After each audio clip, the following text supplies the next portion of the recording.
The summer heat in San Antonio, Texas, arrived like a slow-moving freight train. First the warmth, then the weight, then the suffocating certainty that relief was still weeks away. By the second week of June, the limestone sidewalks on the south side of the city shimmered in the afternoon light, and the old oak trees that lined Cesar Chavez Boulevard cast shadows so dense they looked almost solid. The air smelled of dry grass and hot asphalt, and somewhere in the distance, a lawnmower droned like a lost insect. Caleb Donovan had lived in that heat his entire life. He had grown up inside St.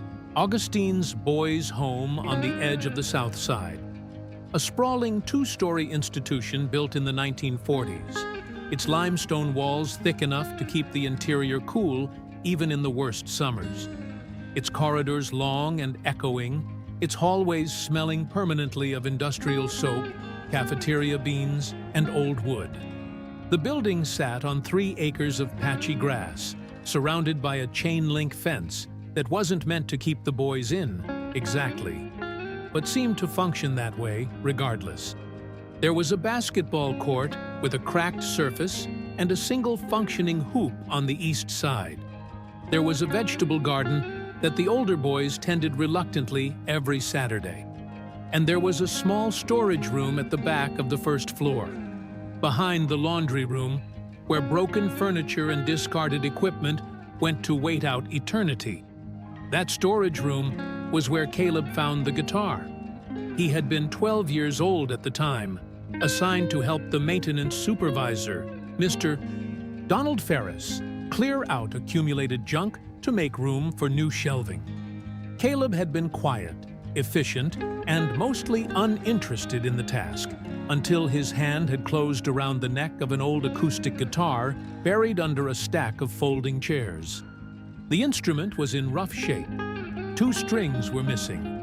The tuning pegs on the remaining strings were stiff with age and salt corrosion. The body had a hairline crack running from the sound hole toward the lower bout, repaired at some point with a bead of wood glue that had dried yellow and uneven. The finish was scratched and worn to bare wood at the edges of the fretboard. But when Caleb plucked the 4 remaining strings, they rang out, thin and buzzy and imperfect, and something in his chest responded to that sound the way a compass needle responds to north. "Can I keep this?" he had asked Donald Ferris. Donald had looked at the guitar the way a man looks at something he's genuinely forgotten existed. He had rubbed the back of his neck and said, "It's been sitting here since before I came on staff, so I figure it belongs to whoever wants it bad enough." He'd paused. "You want it bad enough?" "Yes, sir," Caleb had said, quietly, with complete certainty. That had been 2 years ago. Now Caleb was 14. And the guitar, partially restrung, perpetually out of tune, and permanently imperfect, was the most important object in his life. He kept it under his bed in the room he shared with 3 other boys: Tyler Oakes, who was 11 and perpetually homesick for parents who'd voluntarily surrendered custody; Devin Rashad Wiley, who was 13 and had the particular brand of toughness that develops in boys who've been disappointed enough times to stop expecting anything; and Nathan Brock, who was 15 and mostly silent, communicating through nods and shrugs and the occasional grudging laugh at something Tyler said. The room was small, but not miserable. 4 metal frame beds with navy blue spreads, a window that looked out over the basketball court, a single dresser that each boy used 2 drawers of. Caleb's 2 drawers held his clothes, a dog-eared paperback copy of a Louis L'Amour novel he'd read 4 times, a composition notebook with a cardboard cover that he used as his songwriting journal, and a small photograph of a woman he barely remembered, his mother, Patricia Ann Donovan, who had died in a car accident on I-35 when Caleb was 4. There were no photographs of his father. His father was a question mark in a story that had moved on without him. Caleb played the guitar every evening after dinner. and on weekend mornings before the mandatory Saturday chores.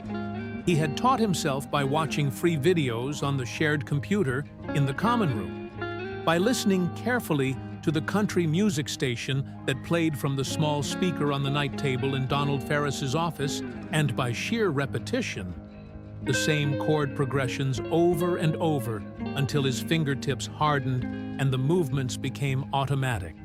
He couldn't play fast. His C chord was slightly muted because the crack in the body muffled the resonance on the lower end. But he could play. And more importantly, he could feel what he was playing. The way the sound moved through his hands and up his arms and into his chest, where it joined something already living there. The country music station was where he'd first heard George Strait. He couldn't remember the exact song. He'd been 11, sitting in the hallway outside Donald's office, waiting to discuss a minor disciplinary matter.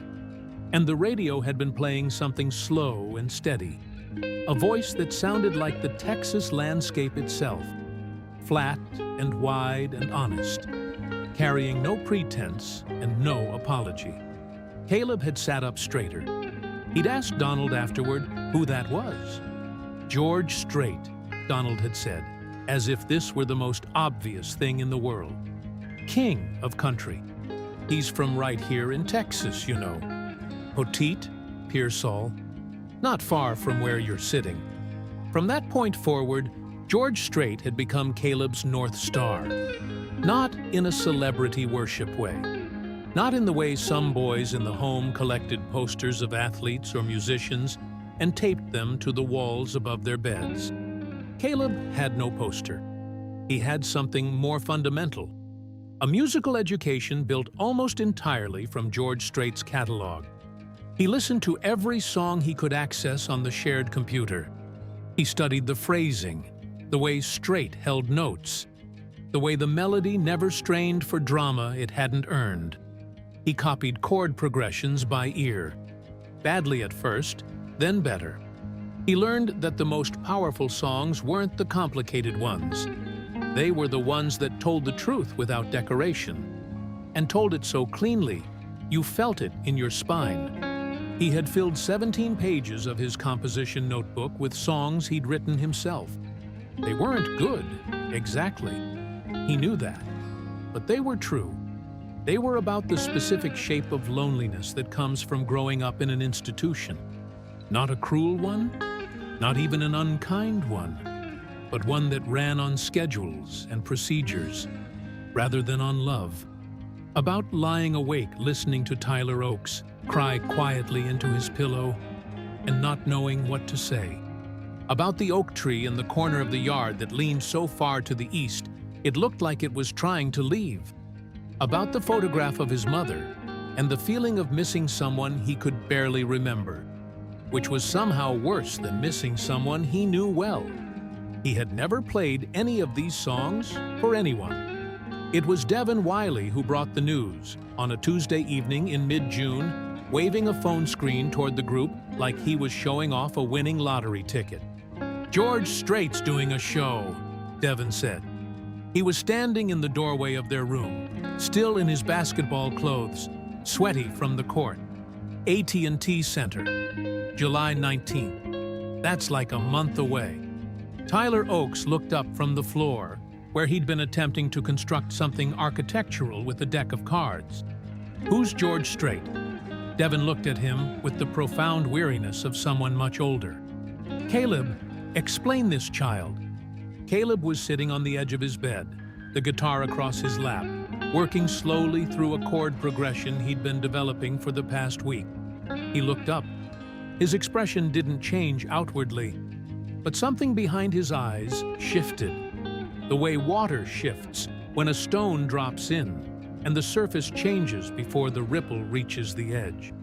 "He's a country singer," Caleb said. "The best one."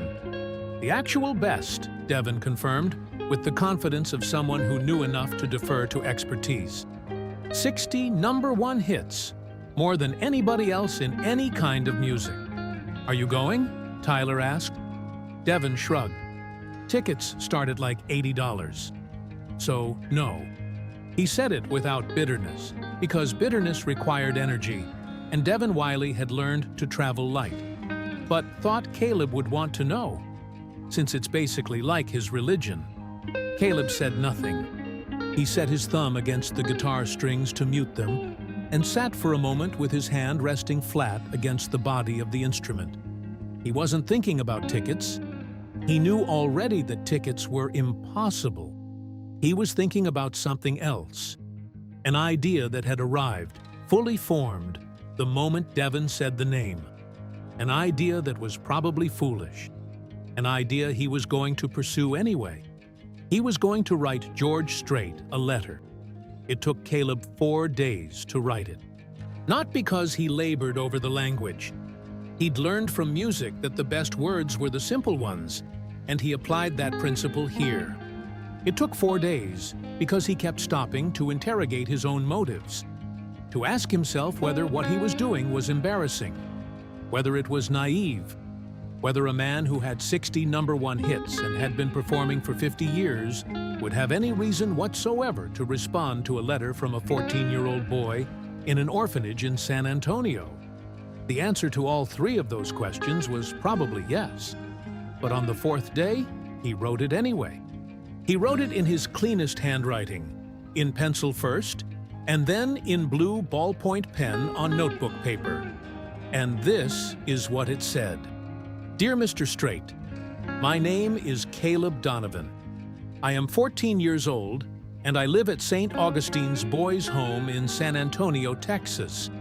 I have lived here since I was 4. My mother passed away, and my father is not in the picture. So this is where I grew up. I want to be honest with you because I think that's the right way to start. I'm not writing to ask for tickets to your show, even though you're playing at the AT&T Center next month, and I know I'll never be able to afford to go. I'm not writing to ask for anything like that. I'm writing because you are the musician who taught me what music is supposed to do. I know you didn't teach me directly, but your songs did. I have an old guitar I found in a storage room here. It's missing some strings and the body is cracked. And I've been teaching myself to play for 2 years by listening to your music. I've also been writing songs. I don't know if they're good. Probably they're not. But they feel true to me, which is the only thing I know how to aim for. The question I want to ask you is simple. I don't know how to know if music is really my path, or if I just love it the way people love things they'll never be able to do. Is there a way to know? Is there something you felt when you were starting out that told you it was real? I'm not asking you to discover me or help me or give me anything. I just want to know how you knew. I've included a page of lyrics from a song I wrote about the oak tree in our yard. You don't have to read it. But I wanted to send something true along with this letter, so you'd know I mean what I said. Thank you for all the music. Respectfully, Caleb Donovan, St. Augustine's Boys' Home, 1847 Flores Street, San Antonio, TX 78204. He folded the letter around the lyric page. He found an envelope in the common room supply drawer. He wrote his return address in the upper left corner and addressed it to George Strait, care of his management company. He'd found the address online during a careful 20-minute search on the common room computer. He put a stamp on it that he'd bought from the corner store 2 blocks from the home's front gate during a supervised afternoon walk. He handed it to the mail carrier on a Thursday morning, standing at the front gate of St. Augustine's, and watched the white mail truck pull away. Then he went back inside and picked up his guitar and played for an hour straight, not thinking about anything except the sound. The envelope arrived at the offices of Irv Woosley Management in Nashville, Tennessee on a Monday, mixed in among the usual volume of fan mail that accumulated through the season. Most of it was sorted and handled by Diane Purcell, who had worked as office manager for 18 years and had a system for everything. A talent she wore quietly, but completely. Fan letters went into sorted bins by type: general appreciation, birthday wishes, requests for autographs, requests for appearances, requests for charity donations, and the miscellaneous category she privately called the sincerely meant ones, which was the smallest bin and the one she looked at most carefully before forwarding anything. Caleb's letter went into the sincerely meant ones bin. She read it twice. Then she set it on the corner of her desk with a small blue sticky note that said, "George, this one's worth a minute." George Strait was not in Nashville that week. He was at his ranch outside San Antonio, which was where he spent the majority of his time between tour legs, riding horses, staying close to the land, existing at the speed he'd maintained his whole career, which was slower and more deliberate than the music industry generally preferred. He was 73 years old, clear-eyed and strong, with the kind of health that comes from living honestly and outdoors. His wife, Norma, was with him. They had been married for more than 50 years. He called in for messages on Wednesday afternoon, the way he always did. And Diane mentioned the letter. "There's a boy in San Antonio," she said. 14. Orphanage. "He wrote you a real letter, George, not asking for anything except an answer to one question. I put a note on it." "What's the question?" George asked. Diane read it to him.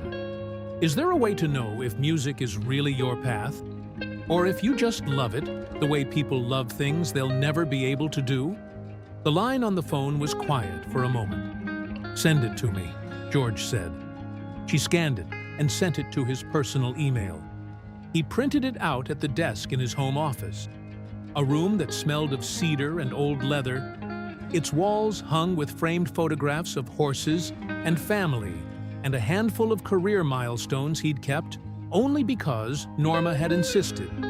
And he sat down in the chair by the window, where the late afternoon sun came through yellow and warm, and he read Caleb Donovan's letter from start to finish. He read the lyrics, too. The ones about the oak tree that leaned so far east it looked like it was trying to leave. He sat with the page for a long time.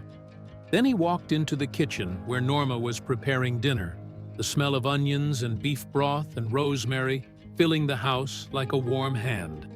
And he set the letter on the counter beside her. "Read this," he said. She wiped her hands on a dish towel and picked it up. He watched her face while she read. Her expression went through something. A small settling, like a house after a storm. "He's good," she said. "The writing, the lyrics." "Yeah," George said. "What are you going to do?" He looked out the kitchen window at the pasture, where two horses stood in the late light, still as painted horses in a painting. "I don't know yet," he said. "Something." Caleb had not told anyone about the letter. This was a deliberate choice. He understood, with the clear-eyed practicality of a boy who'd grown up in an institution, that hope was a resource to be managed. There was a version of this situation where he told Devin and Tyler and Nathan what he'd done, and they got excited, and then nothing happened. And then the disappointment was larger than it needed to be, because it had become a shared thing. He'd seen this dynamic play out with other boys. Birthday wishes spoken aloud that didn't come true, hopes for family reunification that collapsed, and he'd learned to hold his hopes quietly, inside himself, where they couldn't be inflated by collective expectation into something fragile. So he played his guitar. He added 3 more pages to his composition notebook. He attended summer school classes in the mornings, where he was a reliable B student who occasionally drifted into A territory in English and history. He helped Donald Ferris patch a section of the fence on the west side of the property on a Saturday morning. He ate his meals in the cafeteria and played basketball with Devin in the evenings, badly but willingly, because Devin needed someone to play against, and Caleb was the only one who showed up consistently. 2 weeks passed, then 3. He didn't stop playing the guitar. He didn't tear out the pages of his composition notebook, but he began, quietly and without drama, to adjust his expectations back toward the earth. George Strait was 73 years old and had 60 #1 hits. The man received letters from people who had much more compelling stories than a quiet orphan in San Antonio. He had done something real by sending it. He'd told the truth. He'd asked an honest question. He'd attached something true. Whatever came of it or didn't come of it, he had done that. This is what he told himself on a Tuesday evening in late June, sitting on the edge of his bed with his guitar, working slowly through a new progression, when Ms. Carol Ann Tatum knocked on the door of room 14 and said, "Caleb, Mrs. Holloway needs you in her office." Mrs. Holloway, Patricia Louise Holloway, was the director of St. Augustine's Boys' Home. She was 56 years old, with silver-streaked hair she kept pulled back and reading glasses she wore on a chain around her neck. She had run St. Augustine's for 11 years, through budget cuts and state inspections and the full range of crises that attend the running of an institution housing 43 children at any given time. She was not a sentimental woman in the performative sense, but she cared about the boys in her facility with the steady, unsentimental care of someone who shows up every day and does the work. She was standing behind her desk when Caleb came in. Her expression was unusual, not troubled, but careful. She was holding a piece of paper and an envelope, and she was looking at him the way adults sometimes look at children when they know something the child doesn't know yet, and they're deciding how to deliver it. "Sit down, Caleb," she said. He sat. "This came for you today," she said. She held up the envelope. "Return address is a management company in Nashville, but there's a personal note on the inside flap that says it's from George Strait." Caleb's hands, which had been resting in his lap, went very still. "I haven't opened it," Mrs. Holloway said. "It's addressed to you, so it's yours. But I wanted to be here when you read it, if you don't mind. Because," she paused, "because I want to make sure you're all right, whatever it says." He nodded. She handed him the envelope. He opened it with deliberate hands, carefully, not rushing. Inside was a single folded page of personal stationery. He unfolded it. The handwriting was in black ink, clear and unpretentious. The letters formed with the economy of someone who writes by hand because they prefer it. This is what it said. "Dear Caleb, I read your letter carefully, and I read the lyrics you sent. I want you to know that before I say anything else, because I want you to understand that I took what you sent seriously. You asked how to know if music is really your path. It's an honest question, and it deserves an honest answer. So here it is. You can't know for certain. Not at 14, not at 24, not even at my age. Nobody can. What you can do is pay attention to how it feels when you play.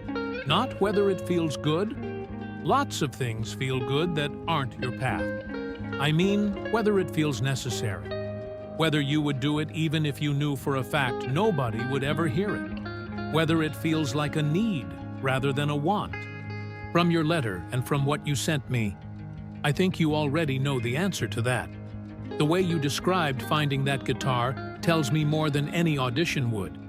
And the lyric about the oak tree is better than most things I've heard from writers twice your age. I'm going to be honest with you about something else. I'm going to be in San Antonio next month for a show. And I'd like you to come, not just to the show. I'd like you to come backstage beforehand and sit with me for a while and play me something. I want to hear you play. I've asked my people to contact Mrs. Holloway at St. Augustine's to work out the details. So this isn't just a nice thing I'm saying in a letter. It's a real invitation. One more thing. You said your guitar is missing strings and has a cracked body. That's not the instrument a boy with your ears should be working on. We'll fix that. Keep writing. George Strait Caleb read it once. Then he read it again. Then he set it very carefully on Mrs. Holloway's desk. because he needed to put something down. The room was very quiet. Through the window, a lawnmower started somewhere outside. The sound came in and went out again, like breathing. "Well," Mrs. Holloway said after a long moment. Caleb looked at her. His expression was the same as it always was, contained even. But his eyes were doing something she had seen in boys only a few times in 11 years of running this facility. They were filling not with tears exactly, but with something prior to tears, with the full, almost unbearable pressure of something real happening. "He wants to hear me play," Caleb said. His voice was steady. "He does," Mrs. Holloway said. "I'm not very good yet. He seems to think otherwise." Caleb picked up the letter again. He read the part about the oak tree being better than most things he'd heard from writers twice his age. He read it a second time, carefully, the way you read something when you need to make sure you're not misreading it. "I'm going to need to practice," he said. Mrs. Holloway allowed herself, for just a moment, the smallest of smiles. "I imagine you will," she said. The call from George Strait's management came the following morning. Mrs. Holloway took it in her office at 9:15, with her reading glasses on and a notepad in front of her. On the other end was a man named Robert Charles Alderman, who identified himself as George Strait's tour coordinator, and who spoke in the calm, professional tone of someone accustomed to arranging complicated logistics. Mr. Strait would like to invite Caleb Donovan to attend the July 19th show at the AT&T Center as his personal guest, Alderman said. Backstage access before the show, time with Mr. Strait personally, and a seat in the front section for the performance. Mr. Strait has also asked me to let you know that he'd like to arrange for a proper guitar to be delivered to Caleb before the show. A real instrument, not a replacement for the one he has, but something he can actually work with. Mr. Strait felt strongly about that. Mrs. Holloway took careful notes. "That's extraordinarily generous," she said. "Is there anything we need to provide?" "Just Caleb," Alderman said. "And maybe let him know that Mr. Strait specifically said not to over-prepare. He said, and I'm quoting here, 'Tell him to play what's true, not what's impressive.'" Mrs. Holloway wrote that down too. After she hung up, she sat for a moment looking at her notepad. Then she called Donald Ferris into the office and told him what was happening. Donald Ferris, who had been working at St. Augustine's for 14 years, and who had a 17-year-old daughter who'd been taking guitar lessons for 3 years, sat down across from her desk and was silent for a moment. "Caleb found that guitar in my storage room," he said. "I know." Donald was quiet again. Then, "That's a good kid." "He is," Mrs. Holloway said. "You going to tell the others?" She considered this. "Not yet. Let Caleb tell them, when he's ready." 4 days later, on a Saturday morning, a delivery truck pulled up to the front of St. Augustine's boys' home, and a driver carried a long rectangular case to the front door. The case held a Martin D28 acoustic guitar. It was not a new guitar, it was a used one, a few years old, with some honest wear on the fretboard and a pick guard that had seen real use. This was deliberate. George Strait had specifically asked that it not be brand new and showroom perfect, because he'd thought about Caleb's attachment to his broken instrument, and understood that a boy who'd fallen in love with music through an imperfect guitar might find a pristine showroom instrument alienating. The Martin had been selected by a guitar shop in Nashville that George trusted, checked for action and intonation, properly humidified, set up for someone with smaller hands.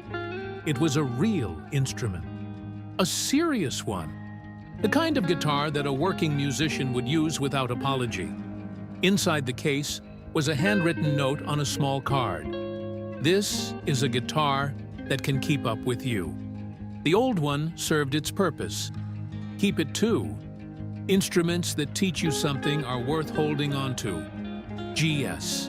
Donald Ferris brought the case to Caleb in the common room, where Caleb was sitting at the computer doing nothing in particular, the way boys do on Saturday mornings when chores are done and the day hasn't organized itself yet. Caleb opened the case. He didn't say anything for a long time. He ran his fingers along the top of the guitar without picking it up, as if he needed to confirm it was real by touch before he looked at it. Then he took it out carefully. The way you handle something you already know matters. He sat down on the common room couch and played a G chord. The sound that came out was enormous, warm and full and resonant, filling the room the way the broken guitar had never been able to fill it. Several of the younger boys who had been drifting in and out of the room stopped and turned around. Devin Wiley, who had just come in from the basketball court, stood in the doorway and stared. "Where did that come from?" Devin said. Caleb looked up. His expression was the way it always was, even contained. But there was something different underneath it now. Something opened. "George Strait sent it," he said. The room was quiet for a moment. Then Devin said, with the deliberate understatement of someone who recognized a moment for what it was, "Okay then." Caleb played for 2 hours straight that morning. He played songs he knew, and songs he'd been writing, and some things that weren't songs yet. Just progressions, just ideas, just the new guitar learning his hands, and his hands learning the guitar. The younger boys drifted in and out. Tyler Oakes sat on the floor in front of the couch and listened with his knees pulled up to his chest. Nathan Brock leaned in the doorway for 20 minutes and then wandered off, but came back 10 minutes later and stayed. Nobody said much. They didn't need to. For the 3 weeks between the guitar's arrival and the concert, Caleb practiced with a focus and seriousness that was unlike anything anyone at St. Augustine's had seen from a 14-year-old before.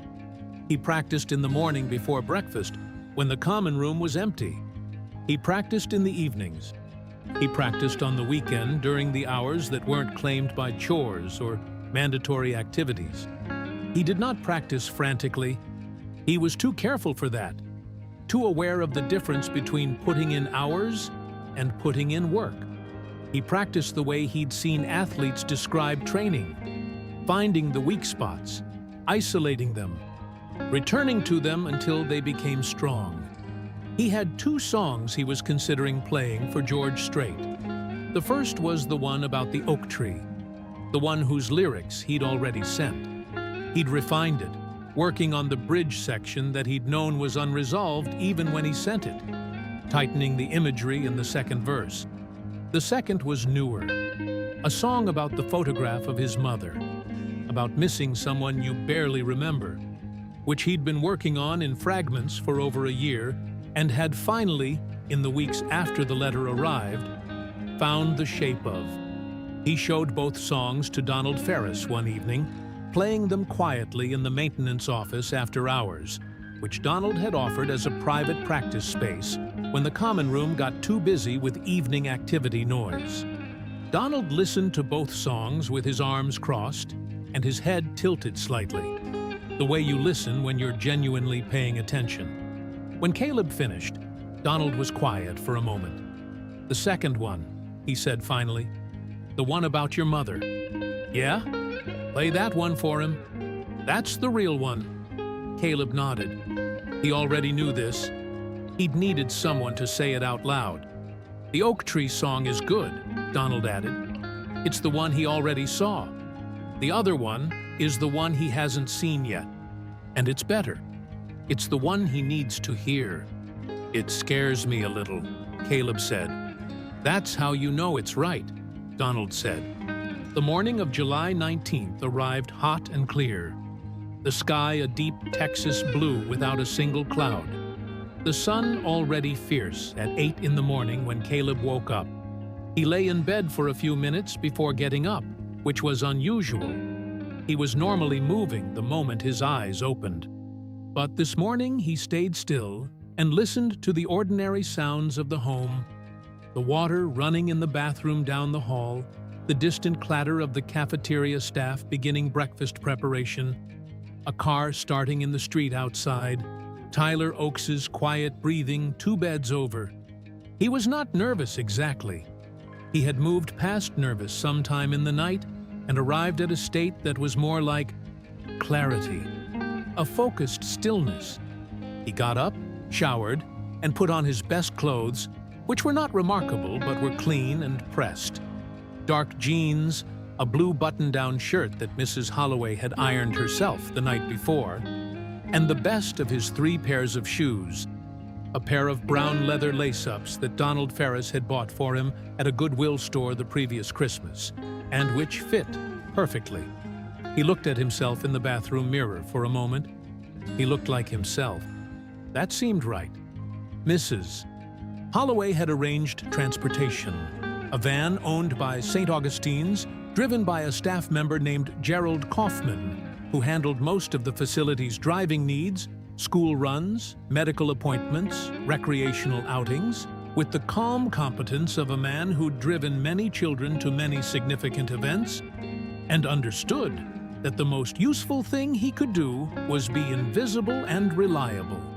Devin, Tyler, and Nathan were all awake by the time Caleb came back to the room to retrieve his guitar case.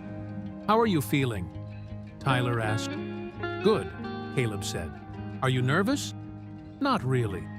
Devin looked at him with the particular expression he reserved for things that deserved acknowledgement without sentiment. "Play the one about your mom," he said.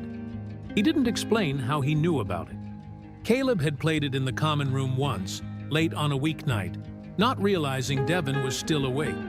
Caleb picked up his guitar case. "Yeah," he said. "Good luck, man," Nathan said from his bed. It was the most words he'd said in a week. Caleb nodded at all 3 of them and went out. The AT&T Center was a large arena on the east side of San Antonio, a building that could hold nearly 20,000 people, and that on a concert night vibrated with a particular kind of anticipatory energy. The hum of sound equipment being tested, the movement of crew members across the floor, the smell of coffee and equipment cases, and the particular electrical smell of stage lighting systems warming up. Gerald Kaufman pulled the van to the side entrance that Robert Charles Alderman had specified, and a woman named Jennifer Ray Colson, George's personal assistant, young and efficient and warm, was waiting there with a laminated backstage pass on a lanyard. "Caleb?" she said, when he stepped out of the van. "Yes, ma'am." She smiled at him. "Mr. Strait's been looking forward to this. He's in his dressing room.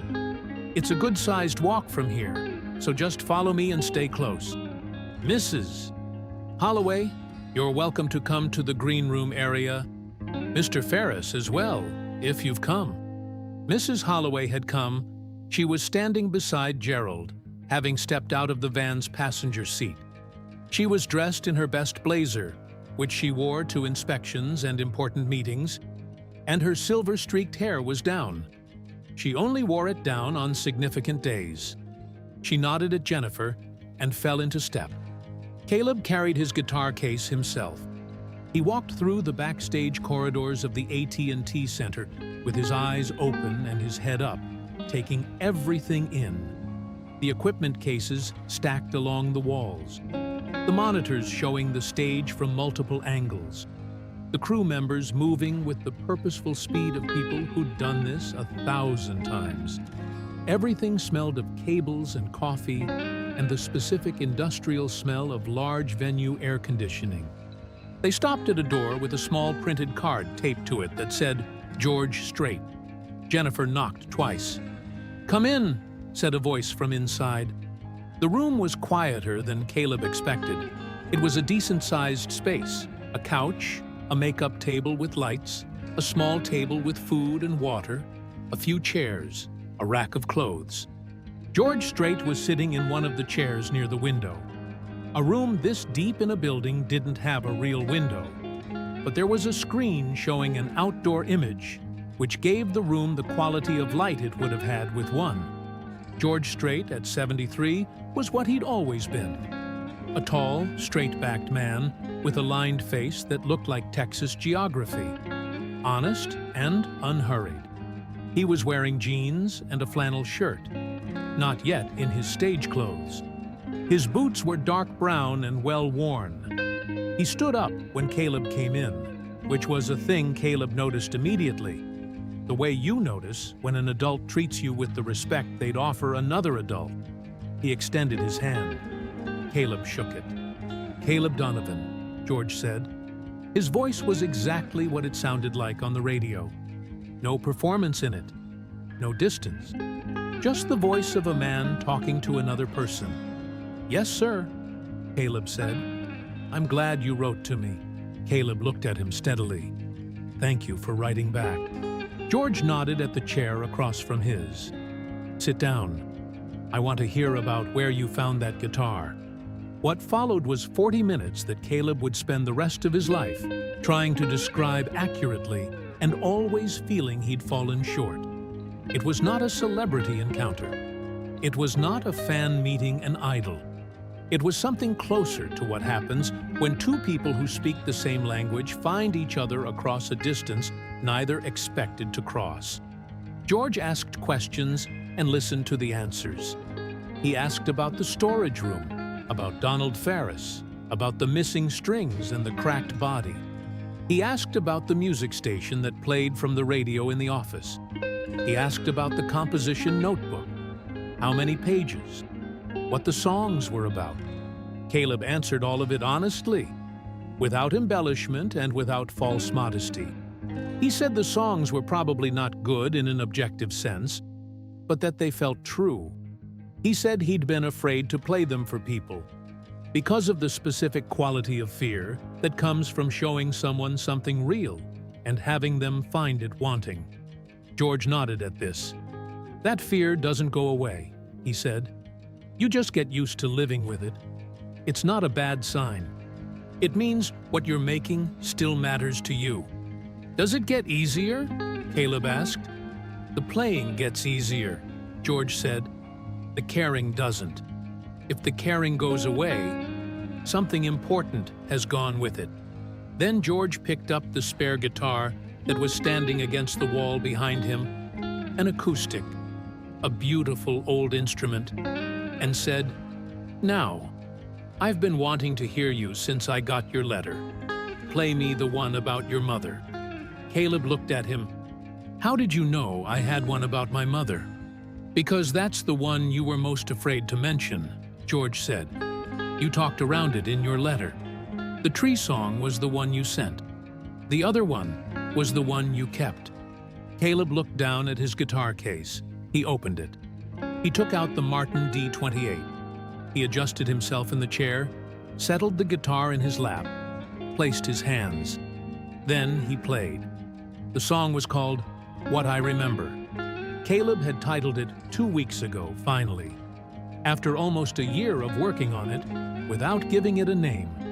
It was about the photograph in his dresser drawer, about the specific quality of grief for someone you barely remember, the way the image stays fixed while your sense of what you've lost keeps growing, the way memory without substance becomes something else, becomes imagination filling in the spaces, about being 4 years old on a highway in the dark, about growing up in a building full of other people's loneliness and not knowing whether your own was different or the same.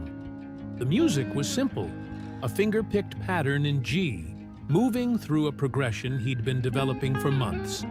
G to M to C to D, but with variations in the bass line that gave it movement without restlessness.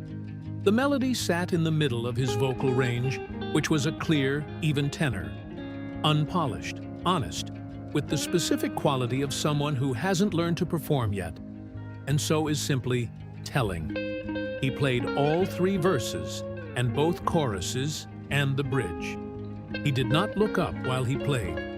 He was inside the song the way you're inside a room when the door closes. When he finished, the room was quiet. He looked up. George Strait was leaning forward in his chair, his elbows on his knees, his hands folded. He was looking at Caleb with an expression that was hard to describe. Not the face of someone being politely attentive, but the face of someone who has heard something real and is sitting with the weight of it. "How old did you say you are?" George said. 14. George sat back. He was quiet for another moment. Then, "You know what that song has that most songs don't?" Caleb waited. "It's specific," George said. "Not just sad, specific. Specific is the hardest thing to learn. Most writers, even good ones, spend years trying to earn their way toward specific. You were already there." Caleb held the guitar against his chest. He didn't say anything. "The guitar sounds good on you," George said. "It's a good guitar," Caleb said. "It's a good player," George said. He paused. "Caleb, I'd like to talk to Mrs. Holloway about something, with your permission." Caleb nodded. George stood up and opened the dressing room door. He asked Jennifer to bring Mrs. Holloway in from the green room. Mrs. Holloway came in with the composed alertness of a woman who had spent 11 years being ready for anything. She sat across from George Strait with her hands folded and her reading glasses on the chain around her neck and her silver hair down. And she listened. George Strait had a way of getting to the point that came from decades of not having time to waste on the approach. "I'd like to help Caleb," he said. Not in the way famous people sometimes say that and mean a check and a photograph. In a specific way that I've been thinking about since I read his letter. Mrs. Holloway waited. "First thing, guitar lessons. Real ones, with a real teacher. Consistently, for as long as he needs them. I know a teacher in San Antonio, a man named Paul Vincent Edwards, who teaches at the university and takes a small number of private students. I'd like to arrange for Caleb to study with him, starting in September. I'll handle the cost." Mrs. Holloway made a note. "Second, recording. Not now. Caleb's 14, and I'm not in the business of rushing young musicians into anything. But in the next year or two, when he's ready, I'd like to bring him to a real studio and have him record the songs he's been writing. Not to launch a career, to document where he is. Because what he has right now is specific and honest. And specific honesty in a young songwriter is something that can get trained out of you if you're not careful. I want him to have a record of it." Mrs. Holloway was looking at him carefully. "Mr. Strait," she said, "what is it you want in return for this?" George Strait looked at her. "Nothing," he said. "I want him to keep writing honest songs. That's not a condition. It's just what I want for him. He's in our care," she said. "I have to ask these questions." "I know," he said, "and I respect that you do. I'm not asking for access or influence or anything that comes back to me. I'm asking to do something useful for a boy who asked me an honest question and deserved a useful answer. The letter was the honest question. This is the useful answer." Mrs. Holloway was quiet for a moment. She looked at the notepad in her lap. "There's something else," she said. "I don't know if you're aware, but St. Augustine's has been running on a reduced operating budget for 2 years. We've had to cut the music program entirely. We used to have a basic music class twice a week, keyboard and basic theory, and it was cut when the county reduced our allocation. Caleb is not the only boy in that facility who responds to music. There are others." George looked at her steadily. "Tell me what that program cost," she told him. It was not a large number by any external measure. It was an impossible number by the measure of what St. Augustine's operated on. "I'll restore it," he said. "Full program, instruments, teacher, for 3 years guaranteed. After 3 years, we'll revisit." Mrs. Holloway sat with this for a moment. She was not a woman who showed emotion readily. It was not a useful quality in her line of work. But something crossed her face briefly that was not composure. "Why?" she said. One word, direct. George thought about this. Because Caleb's letter was about a 14-year-old boy trying to figure out if the thing he loved most was real, he said. And the answer to that question isn't just a letter back. The answer is making sure the place he lives gives every kid like him the chance to find out what they love. That's the useful answer, the one that lasts. At 7:30 that evening, Caleb Donovan sat in the front section of the AT&T Center and watched George Strait walk onto the stage. The crowd, nearly 18,000 people, stood up. The sound was enormous. Not just the volume, but the feeling of it. The collective energy of 18,000 people responding to a man they'd loved for decades. A sound like weather, like a physical force passing through the room. Caleb felt it in his chest, in the same place he felt the guitar when he played. George Strait stood at the microphone and looked out at the crowd and smiled. Not a performance smile, not the smile of someone working through a set list, but the genuine smile of a man who has found his place in the world and still feels grateful to be in it. He played for 2.5 hours. He played the songs that Caleb had grown up on: Amarillo by Morning, The Chair, Oceanfront Property, Check Yes or No, I Cross My Heart. He played newer songs and deep cuts, and a few things that the crowd responded to with the particular excitement of people who know a song well enough to sing every word. His voice had deepened with age, but lost none of its clarity. It was still the most honest sound Caleb had ever heard, coming from a stage, unhurried and undecorated, each word landing where it was supposed to land. Caleb watched the whole show without talking. Mrs. Holloway sat beside him. She watched the show and watched Caleb watching it. And what she saw in the boy's face was the concentrated attention of someone memorizing something. Not the performance specifically, but the quality of it. The way the man on the stage played each song like it still meant something, like the 500th time had not diminished what the first time was. At one point, midway through the set, George Strait looked out toward the front section and nodded. Once, brief, directly at Caleb. Caleb nodded back. Backstage after the show, in the green room, George Strait came in still in his stage clothes and found Caleb and Mrs. Holloway and Donald Ferris, who had arrived in time for the second half of the show. He shook Caleb's hand again. "How was it?" he asked. "Best thing I've ever seen," Caleb said. "What did you take from it?" Caleb thought about this seriously, the way he thought about questions that deserved serious answers. "That you still care about every song," he said. "That caring is the thing, not the technique. The caring." George looked at him for a moment. "That's exactly right," he said. He shook Donald Ferris's hand. He said to Donald, "He told me you let him practice in your office. That matters. Keep doing that."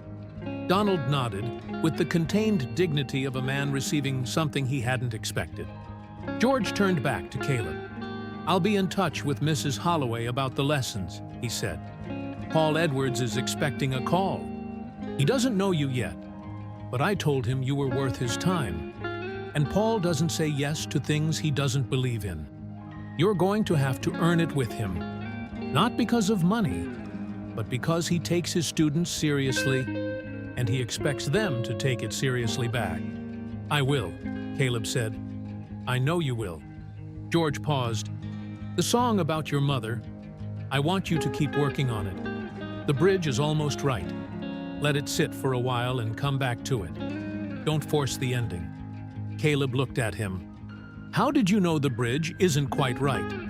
"Because you slowed down going into it," George said. When a writer slows down in the middle of their own song, it means they're not quite sure yet. That's not a problem. That's just where it is right now. Caleb filed this away. "Thank you," he said, "for all of it." "Thank you for the letter," George said. "It was the best letter I got all year, and I get a lot of letters." The drive back to St. Augustine's took 22 minutes.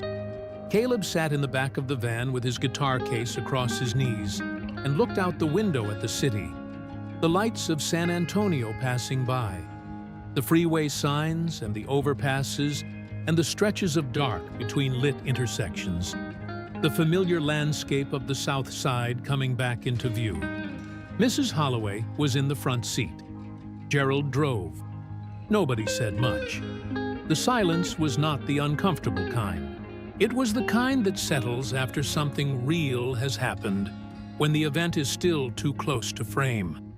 After a while, Mrs. Holloway said, without turning around, "How are you feeling?" "Good," Caleb said. Then, after a moment, "Different." She nodded, still facing forward. "The music program's coming back," she said. "I know. There are 12 boys in that facility who've never had a music class. Some of them might feel what you feel."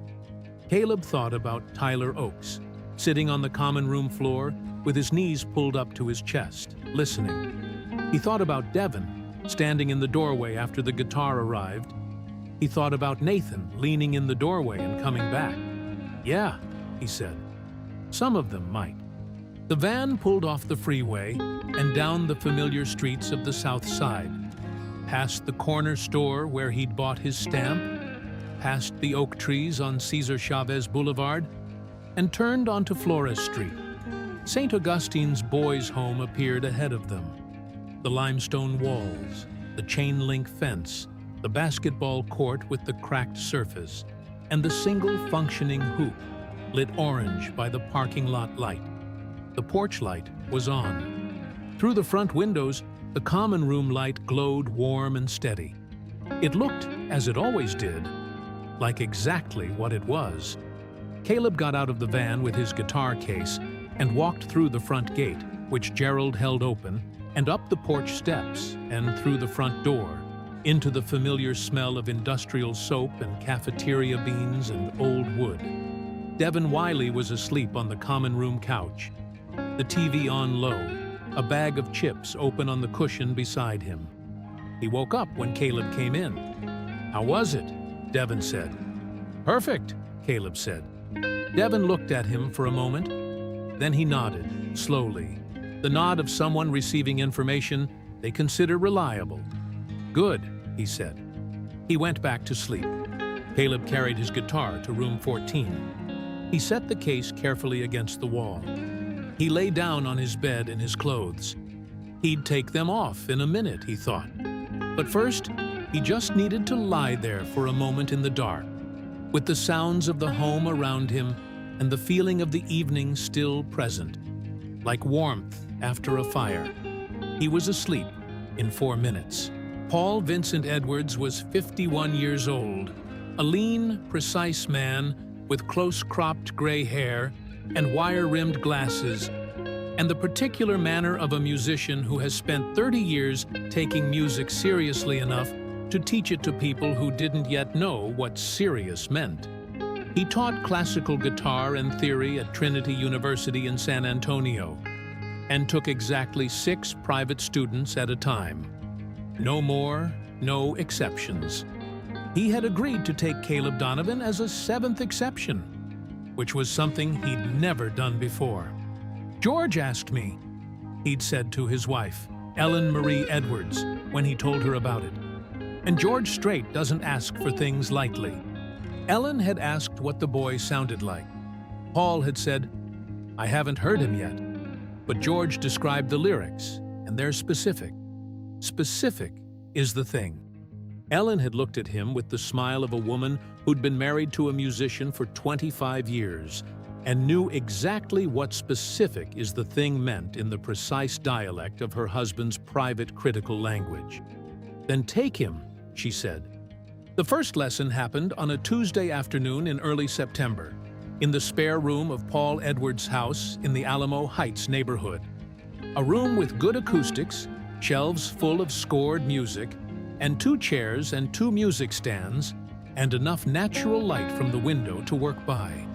Caleb arrived on time, by bus, with his guitar. Paul asked him to play something. Caleb played the Oak Tree song. Paul listened with his eyes half closed, the way he listened when he was evaluating rather than enjoying. When Caleb finished, Paul said, "Your left-hand technique has some compensating habits from the time you spent on the broken guitar. We'll work on those. The ear is exceptional. The instinct for melody is exceptional. The voice is untrained, but promising. Theory you have almost none of, which means we have a lot to build." He paused. "Are you prepared to work hard?" "Yes, sir," Caleb said. "I don't mean practicing until your fingers hurt," Paul said. "Anyone can do that. I mean the kind of work where you stay with something that isn't working until you understand why it isn't working. That's harder and more important." "I understand," Caleb said. Paul looked at him over the tops of his glasses. "Play it again. This time I want you to listen to what you're doing, not just do it." What followed, through September and October and into November, was the most intensive and demanding educational experience of Caleb's life, and also the most clarifying. Paul Edwards was not a warm teacher in the way Donald Ferris was warm. He was a precise teacher, which was different, and, for what Caleb needed, more useful. He corrected without softening the correction. He demanded understanding, not just improvement. He taught music theory with the rigor of someone who believed deeply that understanding why something works is inseparable from being able to make it work. Caleb kept up. More than kept up. He arrived at each Tuesday lesson with the previous week's assignments not merely completed, but interrogated, with questions written in his composition notebook about things he didn't fully understand. Paul noticed this within 3 weeks and adjusted his teaching accordingly. He pushed harder, moved faster, trusted Caleb with more complex material earlier than he would have with most students his age. "You have an unusual quality," Paul told him one afternoon in October when they'd spent an hour working through the harmonic structure of a song Caleb had been developing. "Most students want to be told they're good. You want to be told what's wrong. Knowing what's wrong is more useful," Caleb said. Paul looked at him over his glasses.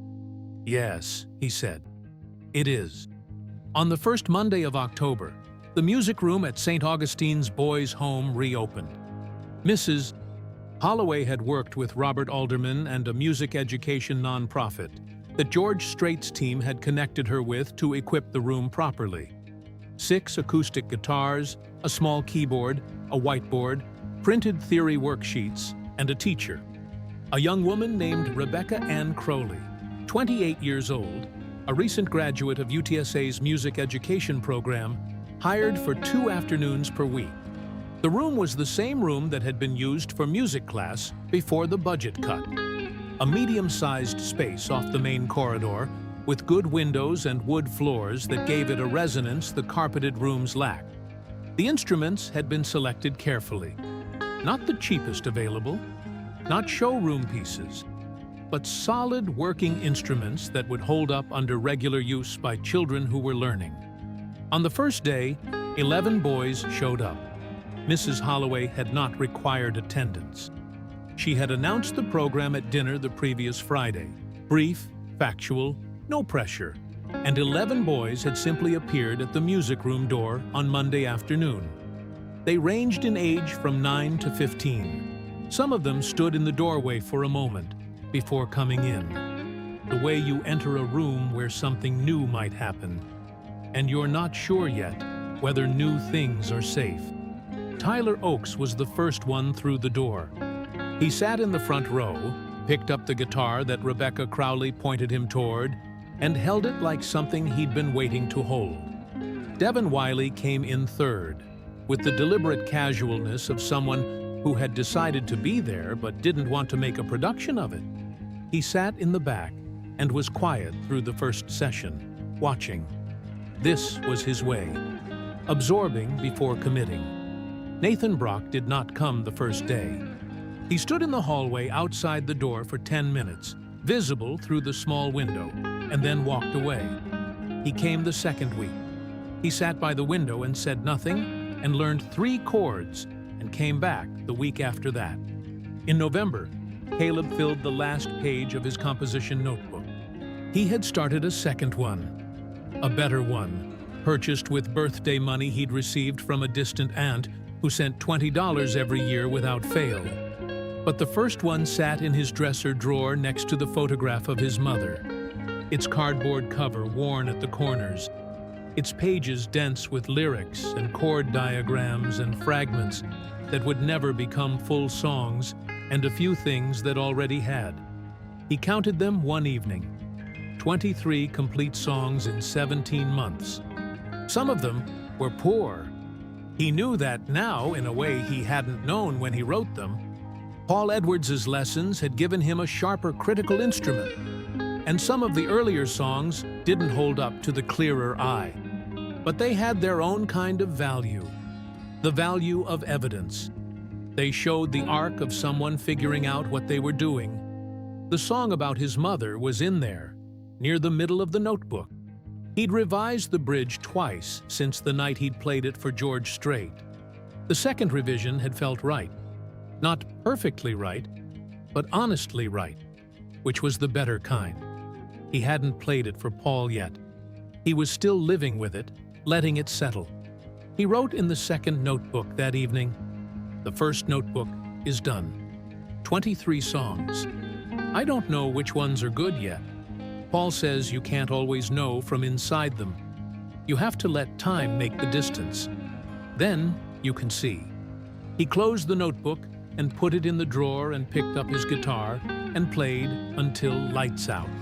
December arrived with the peculiar energy that December always brought to St. Augustine's, a mix of anticipation and wistfulness. The holiday season carrying extra weight in a facility full of children for whom family was an absence rather than a presence. Mrs. Holloway and her staff worked hard to make the season real. A tree in the common room, decorations the boys made themselves, a Christmas dinner that was genuinely good, small gifts carefully chosen for each child. Caleb helped Devin hang lights along the porch railing on a Saturday morning, the two of them working in silence that was comfortable the way silence is comfortable between people who've shared enough time. The lights were the colored kind, a string of red and green and gold that Devin had selected with unexpectedly strong opinions. "I like the colored ones better than the white ones," Devin said. "Why?" Caleb asked, genuinely curious.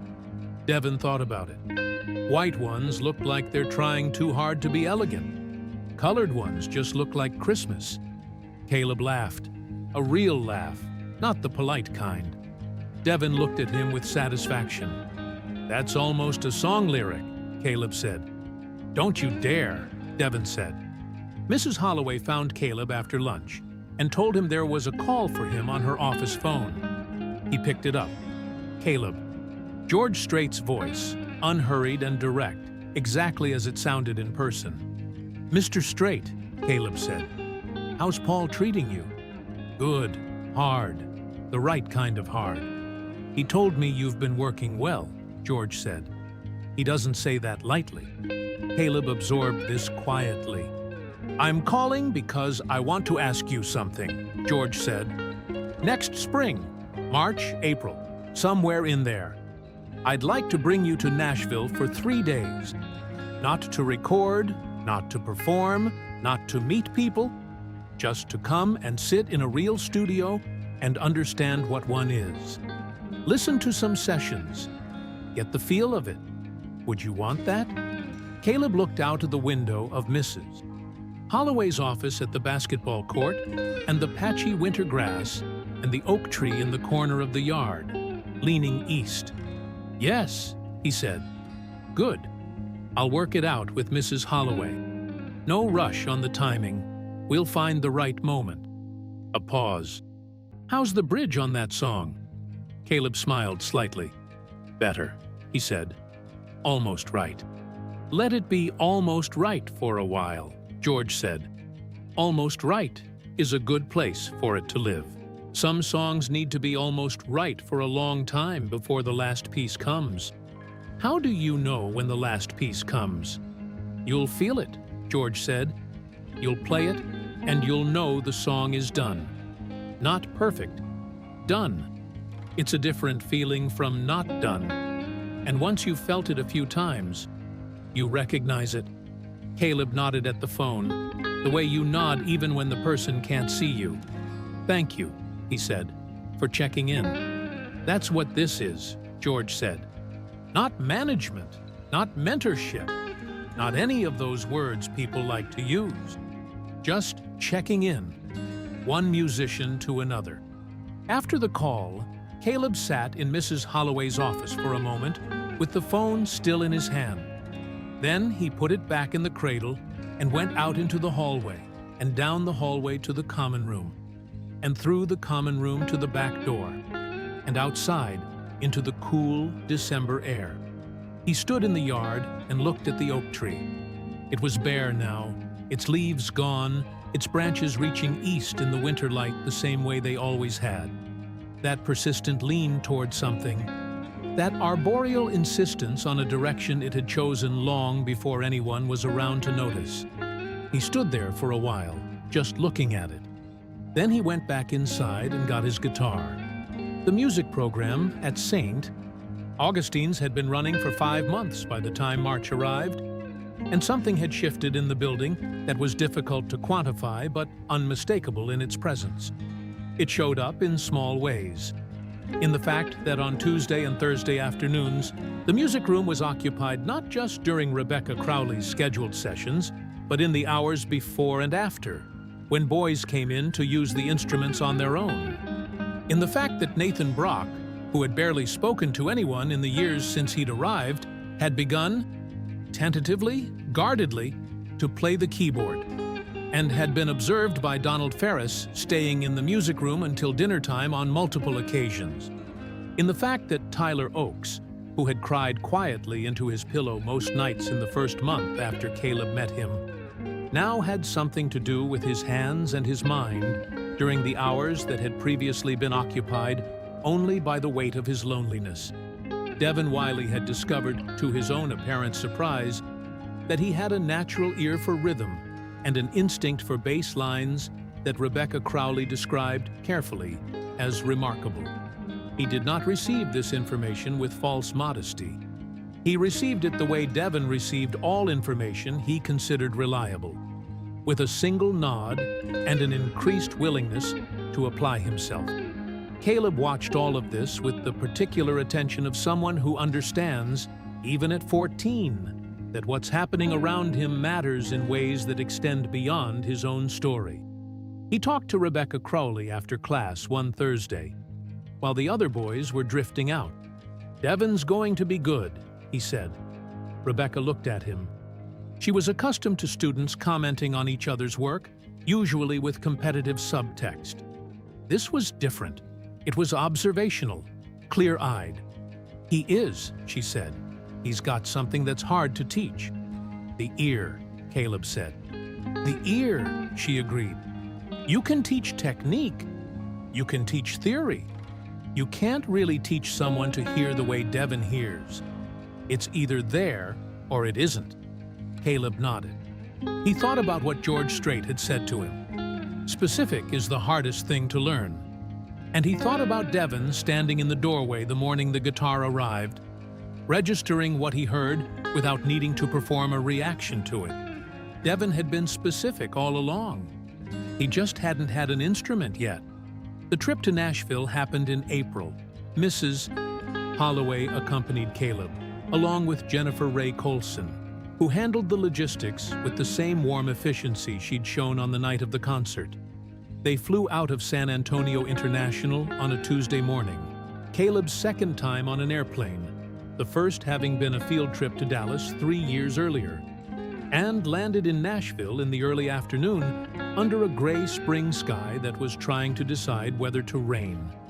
Nashville smelled different from San Antonio, denser, greener, the air carrying the particular humidity of the Cumberland River Valley. The city from the airport road looked like a place that had been growing faster than it had planned for. New construction alongside old brick, the skyline changing in the gaps between buildings. They went first to the studio. It was called Blackbird Studio, and it was on a residential street in a building that looked, from the outside, like nothing particular. A low brick structure with a parking lot and a modest sign. Inside it was something else entirely. The control room alone was the size of a school classroom, its walls lined with acoustic panels, its central console a landscape of faders and knobs and screens that mapped the space the way a cockpit maps a plane. The live room beyond the glass was large enough to hold a full band with room to breathe. Its floors hard wood, and its walls curved in ways that managed the sound the way a cupped hand manages water. George Strait was already there when they arrived.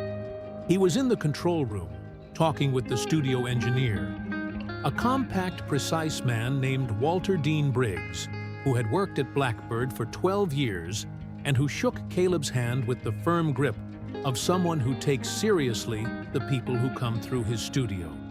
George took Caleb into the live room and had him sit in the chair in the center, the chair where the performer sits when recording, and asked him to play something while Walter ran levels. Caleb played the Oak Tree song.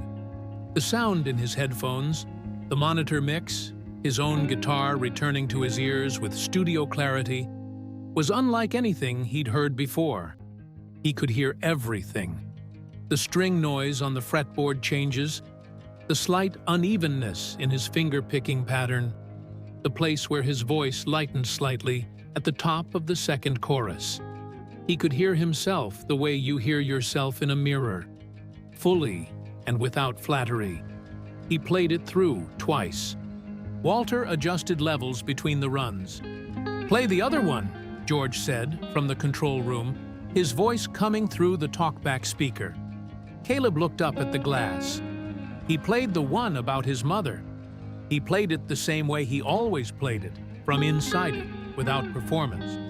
In the studio, with the headphones on, the clarity of what he could hear gave the song a different quality. Not better or worse than how it sounded in the music room at St. Augustine's or in Donald Ferris's office, but more documented, more precise. Like the difference between knowing something and writing it down. When he finished, the control room was quiet. Walter said to George, without looking away from the console, "You weren't exaggerating." George said, "I never exaggerate." Walter nodded. Caleb sat in the live room with the guitar on his lap and the headphones still around his neck, looking through the glass at the control room, at George and Walter and Mrs. Holloway and Jennifer, who had gathered around the console. Mrs. Holloway's expression was the one she'd had in her office the afternoon of the letter. That look of something full and barely contained. George pressed the talkback. "How did that feel?" Caleb thought about it. "Like I could hear where it still needs work," he said. George pressed the talkback again. "That is exactly the right answer," he said. They were back in San Antonio by Thursday evening. Caleb went to bed at 10 o'clock and was up at 5 in the morning, sitting on the edge of his bed with the Martin D28 and his second composition notebook open on the mattress beside him, working in the early morning quiet, while the rest of the home slept. He was working on the bridge. He'd been living with Almost Right for 9 months. George's advice had been correct. The song had needed to be almost right for a long time, and he had let it be, had resisted the urge to force the ending. But in the studio, hearing the song return to him with that documentary clarity, he'd understood for the first time exactly what the bridge was missing. It wasn't a line or a chord change. It was a shift in perspective. The song had been written from inside the grief, from the perspective of the boy who was missing his mother, and the bridge needed to step outside that perspective for just a moment, to see the absence from a different angle, the way you step back from a painting to see what the brushwork adds up to. He wrote for 2 hours. He crossed out 4 attempts at the bridge lyric. The 5th one he wrote slowly, stopping in the middle and going back to the beginning of the line and starting again. And when he reached the end of it, he stopped and read it, and played it through once, quietly, at a volume that wouldn't wake Devin or Tyler or Nathan. He felt it. Not perfect. Done.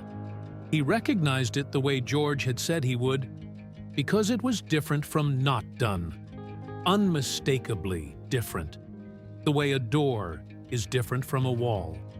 He sat with the guitar in his lap, in the gray pre-dawn light of room 14, and played the song all the way through with the new bridge, from the first verse to the final chord. And when the last note faded, he sat for a moment with his hand resting flat on the strings. Outside, the first birds were starting.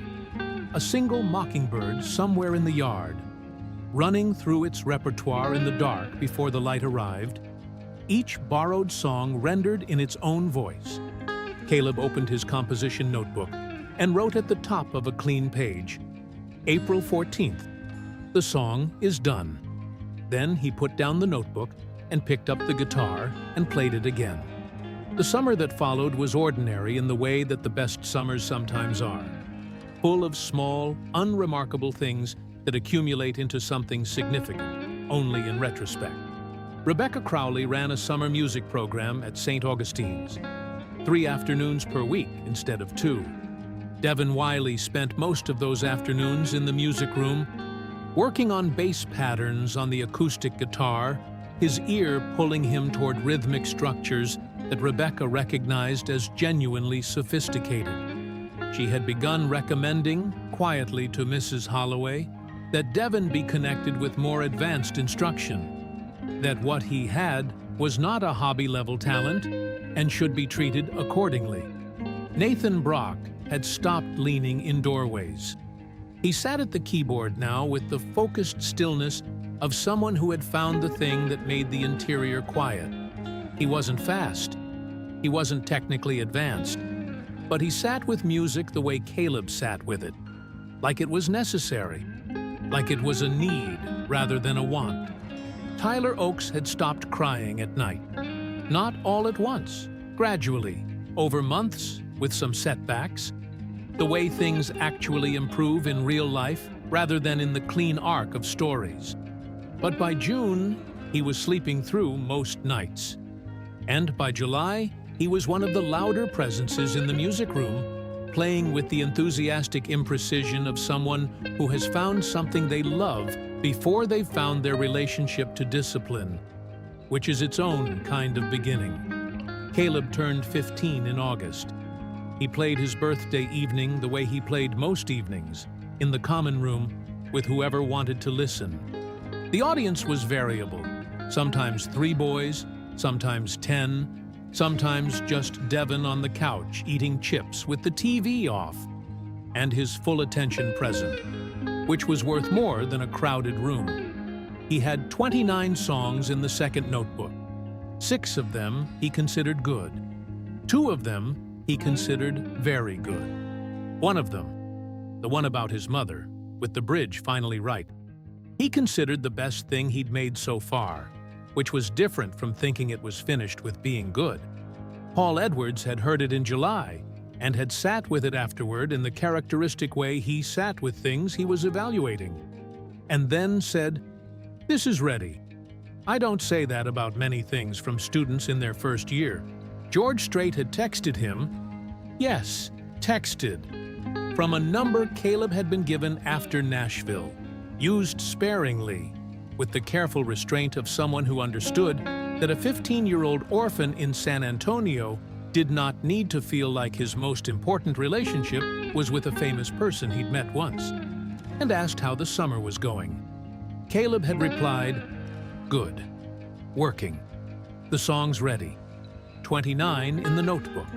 George had replied, "Keep going. Studio time in January if you want it." Caleb had put his phone down and picked up his guitar and played until dinner. On the last evening of August, Caleb sat outside in the yard of St. Augustine's boys' home in the cooling down hours after dinner, when the day's heat was still present, but beginning to release, and looked at the oak tree.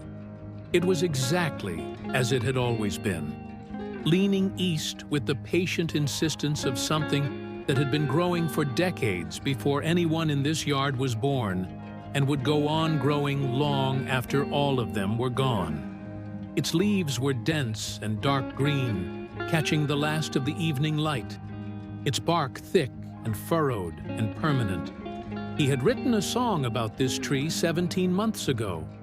That song had found its way into the hands of a man he'd admired his entire conscious life.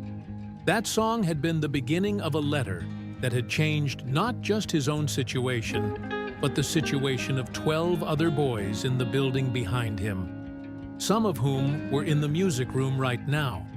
He could hear faintly the sound of Devon working through a bass line on the acoustic guitar, the notes carrying out through the open window. He had not wished for any of this when he found the broken guitar in the storage room 2 years ago. He had not even been able to imagine it. What he had done was simpler and more fundamental. He had recognized something necessary in himself and followed it, without a plan, without a guarantee, without anything except the specific honesty of a boy who knew the difference between what was real and what wasn't. George Strait had told him that was the only compass that matters. He believed that now. Not because George had said it. He'd believed it before, incompletely, the way you believe things you haven't yet had confirmed, but because the year had shown him what the compass looked like in use. It looked like a letter written 4 times over before it was honest enough to send. It looked like a song left unfinished for 9 months because it wasn't ready.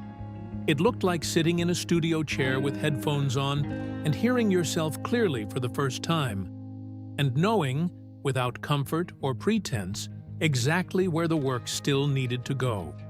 He picked up his guitar, the Martin D28. Seasoned now by a year of daily playing, its tone deepened and opened by use, and played the song about the oak tree. Not for anyone, for himself, in the yard, in the evening light. When he finished, the mockingbird started up somewhere in the branches above him. That same borrowed voice, that same insistent music, making something real out of everything it had heard. Caleb listened. Then he opened his notebook to a clean page and began to write.